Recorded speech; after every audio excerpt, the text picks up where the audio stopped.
Welcome to the Wrestling Realm Presents Season 2 of Championship Culture. I'm Brandon and Guy, and remember, every belt has a story.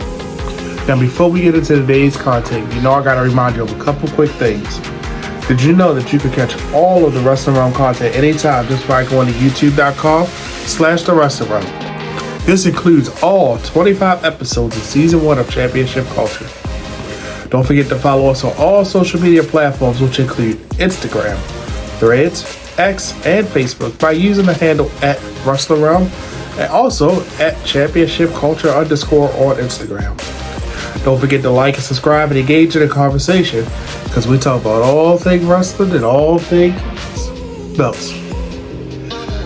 Don't forget, you can download all of our audio content on Anchor, Stitcher, Podbean, Apple Podcasts, Spotify, and Google Podcasts. And you can watch us on our touch screen just by going to @The Wrestling Realm. And also, don't forget, there's still a lot of live concerts coming up, some comedy shows, some old school R&B shows.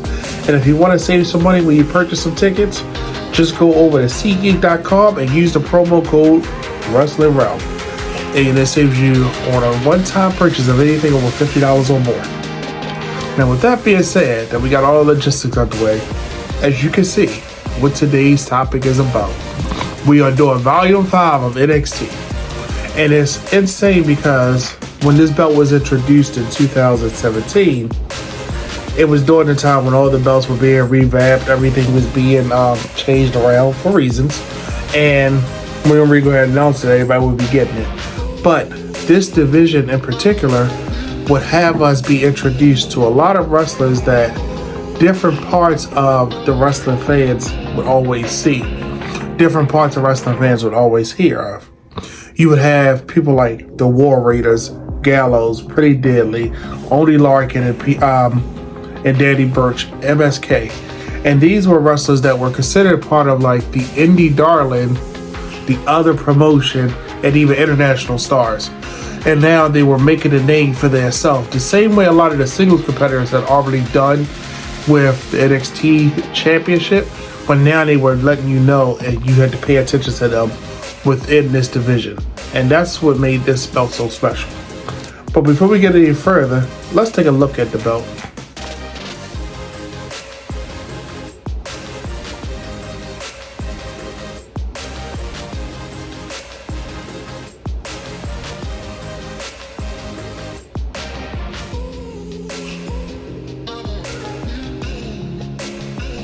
So as stated in previous volumes of NXT, these belts definitely had some attention to details.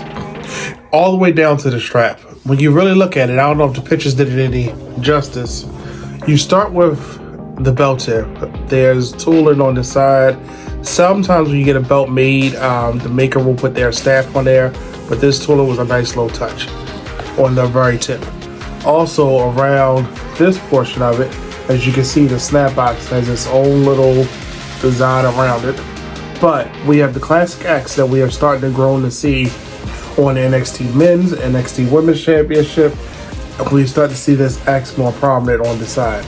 But just look at the tooling on the side of it. It's kind of like a clamshell type of tooling, but not all the way like, it's almost like a throwback. And Triple H needs to do that a lot where he keeps elements of a previous title into the title designs.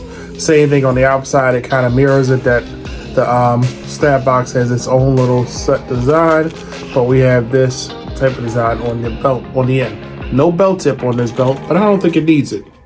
Of course, it comes with the standardized NXT side plates, and the unique thing about this, it was silver, had the WWE logo in the middle, but it was square. Now, you talking about capitalize on some things, you had to buy two different side plates. So if a tag team that you like were in the NXT and then went to the main roster, of course they don't have nameplates on the main roster, but people like Shayna Baszler, she has two different side plates because her NXT ones were square. But when she won the WWE Women's Tag Team Champions, she had to have a circle side plate. Rhea Ripley has different side plates because of same reasons. But I think that it's a good thing that they did that. It was a good way to distinguish which ones you were getting, but also a good way for them to make money. But when you look at this belt, it's unique because you still kept the NXT going down the middle like its previous version. It was kind of like an upgrade. I don't know if you want to call this like a ring, play on the ring, because it is a square, but then it's a circle, but then we got these triangles on the side. Everything about this belt just looks like we took the old version and upgraded. You can see the burst patterns on the side as it compares to the old ones, how that was similar on the original side plates, that they were mirror of each other, but they kept that same look, that there are so many elements of the previous belt. It was the natural progression for it. Hence why I like this belt. But let's talk about some people who held this title.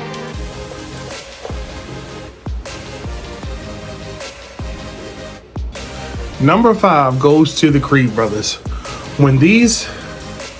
It's hard to say anything bad about them for the reason they came out of nowhere.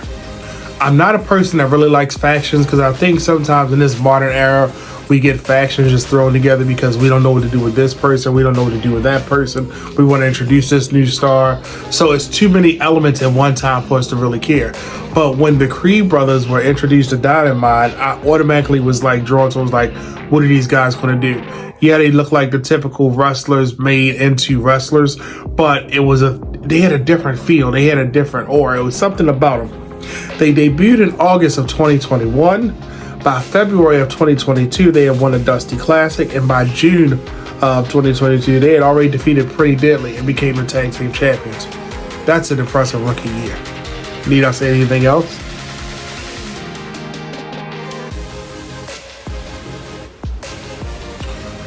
Fabian Aichner and Marcel Bartel, or as we know them now as Luve Keisner and Giovanni Ricci.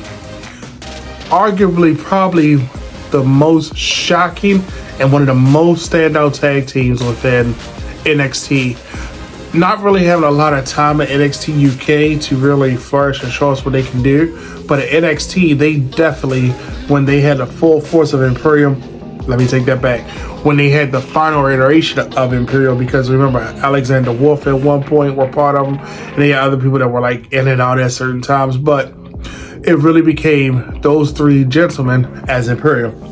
And I would challenge you, if you go back and watch anything about them, especially during the COVID era or the Thunderdome era, or, the no fans, when they were wrestling people like the Bruiserweights. Pete Dunne and Matt Riddle had a lot of chemistry with them. And then even when you see when they defeated MSK in 2021, it kind of felt like our heroes had fallen to the villain, but it was a villain that we wanted. So if you get a chance, go back and watch any of their matches. Any iteration of Imperium with anybody was such a great match. And it's crazy because their names is going to come up when I get to my top 3.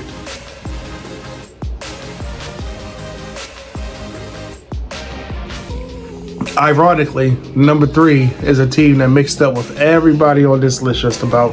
Number 3 goes to Pretty Deadly. I've said it before, these guys are just comic or comedic gold. To me, Pretty Deadly can do no wrong. If you just go back and look at just their vignettes, they dove into a character where Simon Miller always says about goofy wrestling. I was a fan of this because it was entertaining. During the 2.0 time, it kind of was like, okay, it was a lot going on, but I remember them being a standout, not only just because of their wrestling, but because of what they were doing. If you get a chance, go back and watch anything with Pretty Deadly. Pretty Deadly versus insert that tag team, great match.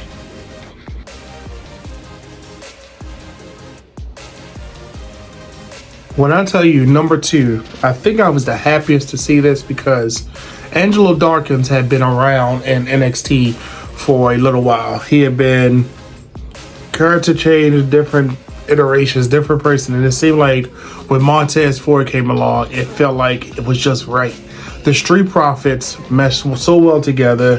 Their styles, you can call them a new iteration of D'Lo Brown, you can call them different things, but it was something about Angelo Dawkins and Montez Ford being the Street Profits just had a different appeal. When they won that Fatal 4-Way, it was kind of like a showcase of that division of the time, because it was like, okay, who's going to be our next champions? Who's going to be the next one? They even were during the time when they were bringing the champs on the Raw just to do different segments. Really wasn't wrestling, but it was trying to put the eyes on the product, and they definitely kept it entertaining. And in the WWE, if you don't have entertainment, what's the purpose of you doing it? They can back it up with their wrestling. They can back it up with the crowd participation. Everything about their stick was just like, okay, I'm behind it. If you get a chance during the time frame, if you watch the Street Profits or anything, just their rise to get to the belts had me vested. When they got to the belts, because the War Raiders had to vacate them, because of course they went to Raw. But when they won the title, it felt like validation because we had been there for the ride for the Street Profits.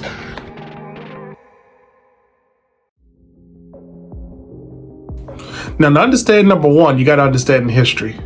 These guys had an unfair advantage because they had been together in ROH many years before. They understood each other. They knew how to work with each other. They fought each other. They changed belts between each other. You name it, the Undisputed Era were through and through ROH. They were part of the heart and soul of ROH. So, of course, when they got to NXT, it just felt right. It just felt like a good connection. There was so many iterations of them, even when Bobby Fish got hurt. Adam Cole technically held the tag belt because he was helping defend it at one point. But then when he got his North American, Roderick Strong was there. You know, it's always been Bobby Fish and Kyle O'Reilly as the tag team. But the simple fact that you had all these different iterations of them, they fulfilled that prophecy of gold. They won like tag team of the year. They did so much stuff at this point. You can't go back and watch the black and gold era of NXT without looking at the Undisputed Era. Things like Adam Cole going to the main roster during the Survivor Series war when NXT was part of it, it still put eyes on the Undisputed Era. Everything about them, their match with Mustache Mountain, well, their exchanges with him, because that's how Mustache Mountain got a title reign, then Undisputed Era got it back. That whole thing with Trent Seven and Tyler Bate, it felt like a war. It felt like these guys known each other for years. It felt like we're gonna try to kill each other to show you that this division means just as much as any other division in NXT. Even their war with the Street Profits, you just got behind it. You thought that it was, who do I root for? Because it was, you could not root for the Undisputed Era. It's kind of like back in the day where people were like all in the NWO, all in the DX. People were so into the Undisputed Era. When that music hit, you knew you were going to get something special. You knew it was going to be a big deal. So that's why they are my top tag team to hold this belt.